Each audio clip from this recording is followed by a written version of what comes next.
porodice poginulih boraca, poginulih srpskih boraca, ratni vojni invalidi, poštovani građani naše opštine.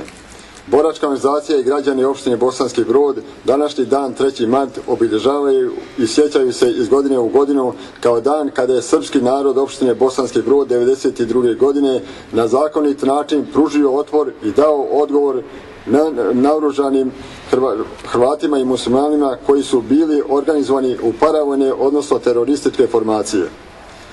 Svemu je prethodio 1. mart 1992. godine, dan kada su bez volje srpskog naroda u Bosni i Hercegovini Hrvati i muslimani organizovali referendum o suverenosti Bosne i Hercegovine i na neustavan način proglasili suverenu Bosnu i Hercegovinu i time otvoreno razbili zajedničku nam državu Jugoslaviju. Oni su bili spremni za razbijanje Jugoslavije i odmah za agresiju na srpski narod. Znajući da će im Srbi pružiti otpor, muslimani i Hrvati su se naoružali iz stranih država Njemačke, Austrije, Mađarske, Italije, islamskih zemalja i na području Bosanskog Broda organizovane u terorističke grupe i uz pomoć regularnih jedinica Vojske Republike Hrvatske započeli su rat. Rat u Bosni i Hercegovini počeo je 3. marta u 16 časova i 15 minuta na glavnom putu Brod i Derventa, odnosno u Stadionskoj ulici, protiv Srba koji su bili zakoniti pripadnici JNA, odnosno u teritorijalnoj odbrani pri JNA. Samo tog 3. marta 1992. godine Srbi nisu bili nespremni za oružani otpor kao što je to bilo 1941. godine. Braćo i sestre, 3. marta 1992. godine Srbi su pružili otpor ustaško-muslimanskim formacijama i već prvi dan imali nekoliko ranjenih boraca.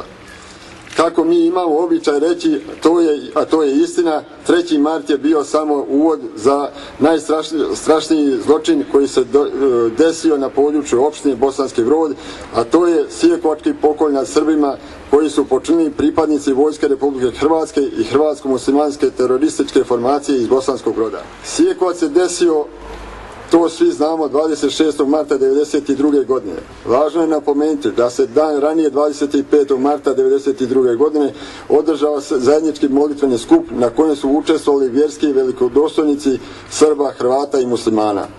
I dok su Srbi vjerovali u iskrenost molitve, iste večeri su se u tadašnjoj ulici JNA ubijeni otac i sin Momir i Andrija Martić i njihov komšija Duško Dujanić, a sutradan desio se pokolj u Sijekovcu. Tada ni u Sarajevu ni u drugim mjestima Bosne i Hercegovine nije uopšte bilo rata.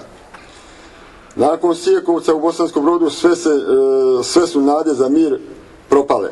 Početkom aprila Evropska zajednica priznala je Bosnu i Hercegovinu za državu. Hrvati i muslimani su otvoreno vodili rat protiv Srba i na području naše opštine i sredinom maja 1992. godine kada se sa naše opštine povukla JNA, sa njom se povukao i sav srpski narod koji je bio na slobodnom području opštine Bosanski Brod. Nakon egzodusa srpskog naroda, Hrvati i muslimani, njihove formacije i paraformacije popalili su skoro sve srpske kuće i sva srpska sela, hapsili su i terorisali srpsko civilno stanovništvo koje nije uspjelo pobjeći iz pakla njihovog Bosanskog Broda i osnovali 10 logora, ubili 256 civila, a preko 2000 ljudi je prošlo kroz logore, a tačno broj o svemu tome samo Bog zna. Napravili su masovne grobnice u kojima su bez reda i zakona bacani ubijani Srbi i Srpkinje, dok su i sa zarobljenim srpskim borcima isto postupali. Formiranje Vojske Republike Srpske u ljeto i jesen 1992. godine srpska vojska je oslobodila područje naše opštine Brod. Da je ovo sve istina, potvrdio je nedavno svojim gostovanjem HSP-ovac Ante Prkačin u hrvatskoj emisiji Latinica, koji je jasno rekao da je rat u Bosni i Hercegovini počeo 3. marta, a prešutio je da je taj rat izvela Republika Hrvatska svojom agresijom. Sve to jasno govori da su njihove formacije bile prisutne na ovim područjima u martu 1992. godine.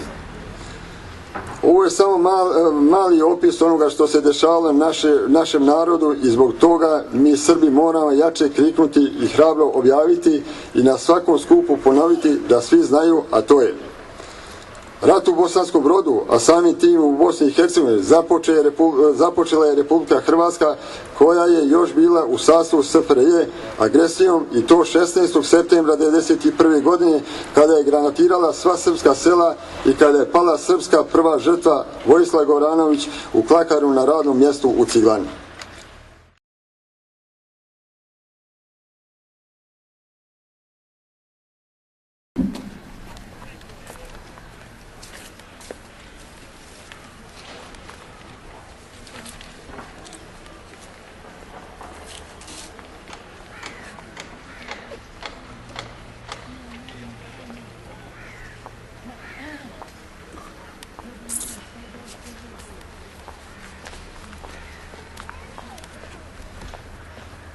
Ispred opštinske boračke organizacije Bosanski Brod, Njemci položiti Marko Vasilić, Duško Mičić i Pero Strivić.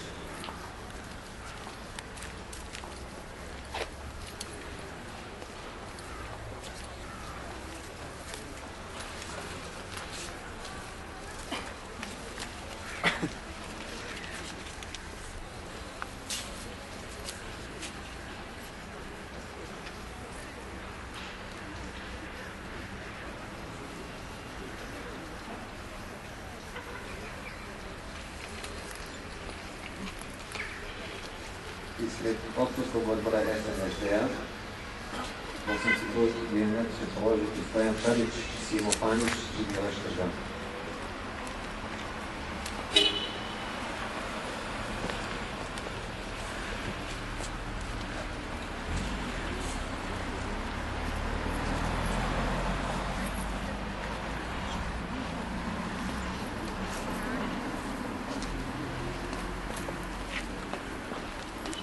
Ispred opštinskog odbora SDS-a Bosanski Brod Vijenac će položiti Ljiljana Milanović, Miroslav Vuković i Siniša Jakšinović.